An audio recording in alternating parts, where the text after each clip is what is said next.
여러분 안녕하십니까. 방금 자정을 넘어 신축년 새해가 왔습니다. 새해 복 많이 받으십시오. 전인식입니다.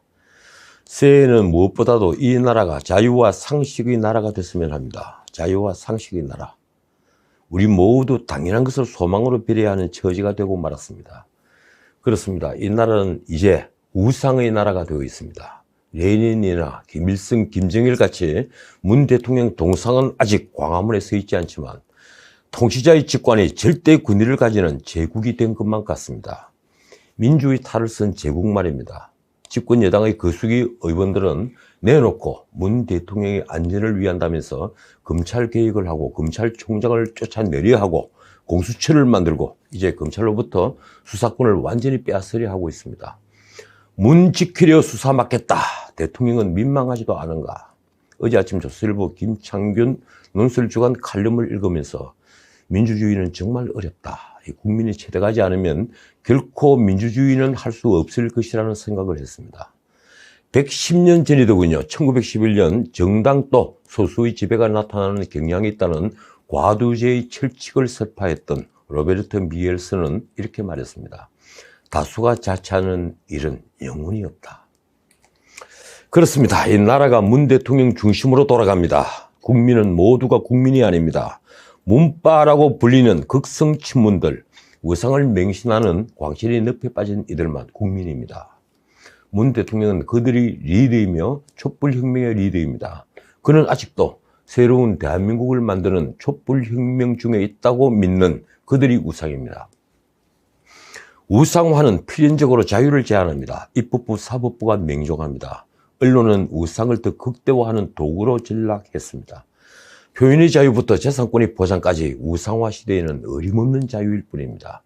그래서 새해의 숙제는 이것입니다.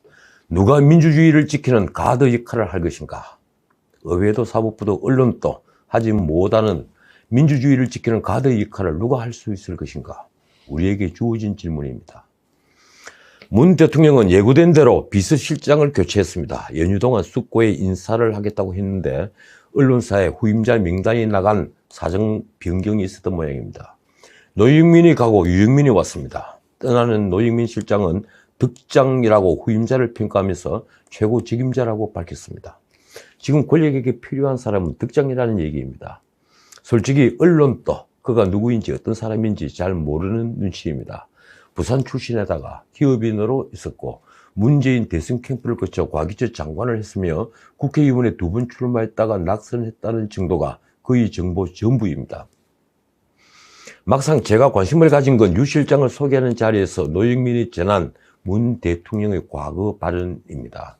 그 말은 2007년 3월 12일 참여정부 당시 문 대통령이 노무현 비서실장으로 취임하면서 한 말입니다. 이렇습니다. 흔히 임기 후반부를 하산에 비유한다. 저는 동의하지 않는다. 끝없이 위를 향해 오르다가 임기 마지막 날 마침내 멈춰선 정상이 우리가 가야 할 코스다. 이 말을 듣는 순간 덜컥 심장이 내려앉는 듯한 충격을 받았습니다.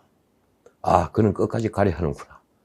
민정수석은 신현수 국정원 기조실장이 임명됐습니다. 검사 출신인 그는 검찰의 수사권을 완전히 빼앗는 검경수사권 조정 시즌2를 지휘할 책임을 맡았습니다.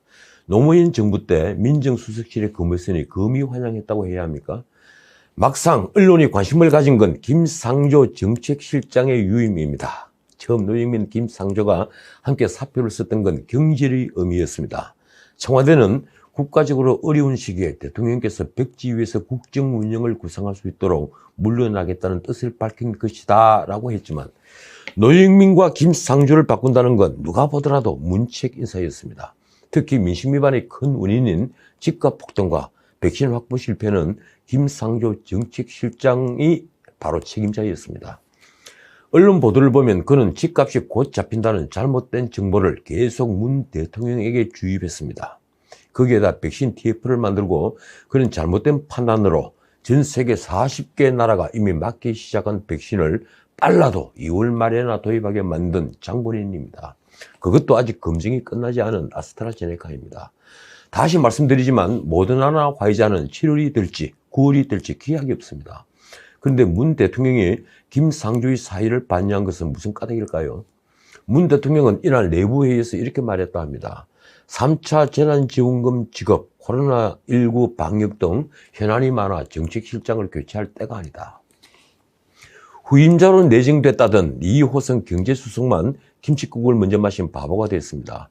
언론 보도를 보니 그는 문 대통령이 가장 좋아하는 보고는 이 수석의 보고란 말이 나돌 정도로 문 대통령 입맛에 맞는 보고만 해온 사람인데 말입니다. 그러고 보니 우리가 OECD 국가 중에서 경제 성장률 1위라는 문 대통령의 자화자찬은 바로 이호성 수석이 한 보고였습니다. 솔직히 말하면 이제 문 대통령에게 새로운 인사자료가 바닥이 났다는 증거입니다. 지금까지는 그럭저럭 돌려막았는데 더 이상은 이 죽음의 질주를 함께할 사람을 구하지 못한 것이죠. 김현미 장관 대신 인성까지 의심받던 변창흠을 끝내 국토부 수장으로 앉힌 것이 바로 그것을 증명합니다. 언론은 그런데도 문 대통령의 친정체제 구축이라고 썼습니다. 문 대통령이 가장 신뢰하는 인사들로 채운 확실한 친정체제 구축이다. 정말 그런가요? 레임덕을 사전에 차단하기 위한 포석이라는 것입니다. 그렇다면 유영민은 문 대통령이 숨어있는 충복이었다는 얘기입니다. 이틀 전 30일엔 청와대는 하루 3차례 인사발표를 쏟아내며 인적 쇄신을 강조했습니다. 오전엔 공수처장으로 김진욱 후보자를 지명했죠. 그리고 오후 2시에는 박범계 의원을 신임 법무부 장관으로 낙점했습니다. 꿈이 그리던 자리였죠. 오후 3시에는 비서실장과 정책실장 민정수석이 사표를 냈다고 발표했습니다. 아주 바쁜 하루였습니다.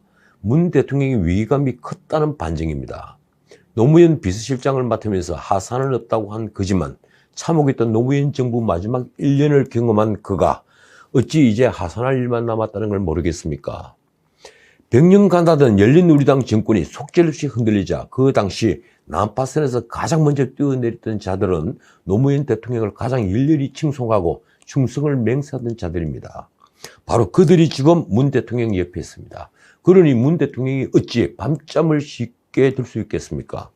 그가 공수처에 이토록 집착하고 윤석열을 눈에 가시로 여기는 이유를 저는 알 것 같습니다. 어쨌든 추미애가 가고 박범계가 왔습니다. 그는 판사 출신 삼선 의원입니다. 재림자 조국과 추미애에 이어 문정부 4번째 법무부 장관인데 언론은 그가 윤석열 총장과 사법연수원 23기 동결하는 데 주목했습니다. 언론에 보도된 에피소드는 너무 많습니다. 그는 2013년 11월 윤 총장이 국정원 댓글 사건 수사로 징계를 받자 SNS에 윤석열 형을 의로운 검사로 칭할 수밖에 없는 대한민국과 검찰의 현실이 너무 슬프다. 이런 말을 올린 사람입니다. 그런 그가 지난 국정감사에서는 윤 총장을 향해 윤석열의 정의는 선택적 정의라고 했고 윤 총장은 선택적 의심이라고 맞받았습니다. 박 의원은 지난 25일에는 페이스북에 대통령님 이라는 짧은 글을 올려 다시 언론의 주목을 받았습니다. 놀라운 말입니다. 문 대통령이 윤 총장에 대한 징계 처분을 정지하는 법원 결정이 나오자 결과적으로 국민들께 불평과 혼란을 초래하게 된 것에 대해 인사권자로서 사과 말씀을 드린다고 대국민 사과를 하자 내놓은 반응이었죠. 언론은 이 짧은 글로 문 대통령에 대해 안타까움을 드러낸 지 닷새 뒤에 후임 법무부 장관 후보자로 지명됐다고 썼습니다. 무릇 현인은 자신의 속내를 쉽게 드러내서는 안 되는 법입니다. 그러다간 곧 간신이 되어버리니 말입니다. 어쨌든 박범계는 국민의 목소리를 경청해 검찰 개혁을 완수하겠다는 말을 잊지 않았습니다. 재미있는 것은 만신창이가 되어 떠나는 추미애입니다. 그는 다시 문학적 소양을 뽐냈습니다. 그녀가 페이스북에 쓴 말이 이렇습니다. 혼미한 가운데도 길이 있으리니 그 길은 사람이 내는 것이고 문제가 사람에 이어 다음 사람이 또 그 다음 사람이 무릎이 해지도록 닦는 길은 결코 멈춤이 없을 것이다. 길이 멈춤이 없다는 것입니까? 무릎이 해지는 일이 멈춤이 없다는 것입니까? 이 문학을 본업으로 하는 제가 아직 이 말을 이해하지 못하고 있습니다. 어쨌든 그녀는 공수처에 대해 마지막 말도 덧붙였습니다. 공수처 내 수사부와 공수부를 분리해 내부에서도 상호 견제의 원리가 작동하도록 하니 수사권과 기소권을 모두 가지는 공수처에 대한 막연한 야당의 우려는 근거가 없다. 그런데 말입니다. 이 기소권을 검찰총장이 아닌 공수처장이 가지는 점, 바로 이 점이 공수처가 위헌이라는 게 제 생각입니다. 공수처장에 지명된 김진욱 헌법재판소 선임연구관은 30일 정치적 중립성과 공정성 우려에 대해 서서히 불식될 것이라고 했습니다. 공수처 출범에 대한 국민들의 기대와 걱정을 잘 알고 있다고도 했습니다. 자신이 중도 성향이라는 것을 은근히 강조하는 모습입니다. 그런데 수사 경험은 없이 짧은 판사 경력에다가 김앤장이라는 권력과 아주 가까운 로펌에서 변호사를 하다가 특검 수사관 그리고 헌재의 선임연구관을 한 그가 과연 정치적 중립을 지킬 수 있을까요? 더욱이 그는 지난번 법무부 인권국장에 지망을 했다가 낙마를 한 사람입니다. 무엇보다도 공수처 역시 실권은 권력이 선임을 할 공수처 차장을 비롯한 수사검사들이겠죠. 야당이 아무리 목리를 부린들 권력은 자신의 입맛에 맞는 사람들을 그 자리에 앉힐 겁니다. 벌써부터 언론은 민변 공수처라는 말을 공공연하게 할 정도입니다. 한 말씀만 드리자면 모든 것은 끝이 있다는 것입니다. 언젠가 말씀드린 바처럼 끝나지 않는 음악은 없습니다. 아무리 듣기 좋은 음악이라도 말입니다. 끝나지 않는 비가 없는 것처럼 말입니다.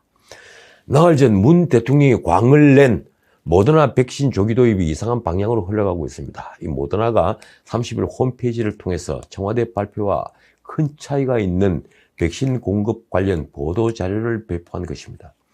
청와대는 백신 공급에 합의했다고 했는데 모더나는 백신 공급을 위해 논의 중에 있다는 표현을 썼습니다. 논란이 되자 청와대는 보도자료 내용은 원론적인 표현일 뿐 백신 공급 물량과 도입 시기는 이미 합의를 마쳤다는 입장을 다시 밝혔습니다. 모더나 보도자료의 정확한 표현은 이렇습니다. 한국 정부와 잠정적으로 포텐셜리 4천만 회분 또는 그 이상 분량의 백신 공급을 논의 중에 있음을 확인한다. 전날 강민석 청와대 대변인이 문 대통령과 스테판 방세일 CEO가 우리나라에 2천만 명분 분량인 4천만 도스의 백신을 공급하기로 합의했다는 말과는 사뭇 다른 말입니다. 청와대는 모더나가 당초 내년 3분기부터 공급하기로 한 것을 2분기에 시작하기로 했다고도 했죠. 그런데 모더나는 2021년 2분기에 공급될 수 있을 것, distribution would begin 이라고 해서 2분기부터 시작하기로 했다는 단정적인 표현을 피했습니다. 어떻게 된 것일까요? 진실이 무엇인지는 곧 밝혀지겠지만 문 정부의 신뢰는 여지없이 다시 훼손됐습니다. 어떻든 모더나가 청와대 주장대로 2분기에 백신을 공급한다 해도 적어도 다른 나라보다 3개월 이상 늦게 된 것은 확실합니다. 그전엔 아스트라제네카가 우선 대상자 접종을 하겠죠. 이걸 두고 문 대통령은 계획대로 백신을 확보했다고 말을 했으니 기가 막힐 뿐입니다. 지금 미국과 유럽은 백신 여권 개발에도 속도를 내고 있는 중입니다. 백신 여권은 접종 사실 증명으로 입국 제한이나 격리 조치에서 벗어날 수 있게 해준다는 것인데 코로나19 팬데믹 상황에서 유용성이 아주 클 것이라고 하는군요. 하지만 접종받지 못한 사람들에겐 족쇄로 작용하는 백신 디바이드가 현실화할 수 있습니다. 자칫 백신 접종이 늦은 우리는 해외여행에 발이 묶인다는 것이죠. CNN은 27일 여러 기술업체들이 백신 접종 이력 등의 개인정보를 담는 스마트폰 애플리케이션이나 시스템 개발에 나서기 시작했다고 보도했습니다. 세계 항공 공동체들도 백신 여권 도입만이 대안이라는声明을 냈습니다. 사실 바꿔놓고 말하자면 백신을 접종받지 못한 나라의 국민들에게 옐로우 카드를 발부하는 거죠. 그리고 당분간 우리는 그 옐로우 카드 신세를 면치 못하게 됐습니다.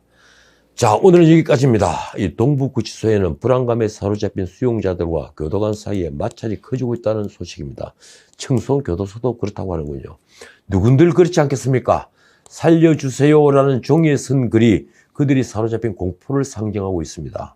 이 사태를 방치한 추미애는 떠나면 그만이지만 이 한 장의 사진은 지금 이 나라 이 권력의 수준을 그대로 드러내고 있습니다. 그리고 역설적으로 위기감에 사로잡힌 문재인 정부, 문 대통령을 상징하고 있습니다. 지금까지 전은책이었습니다.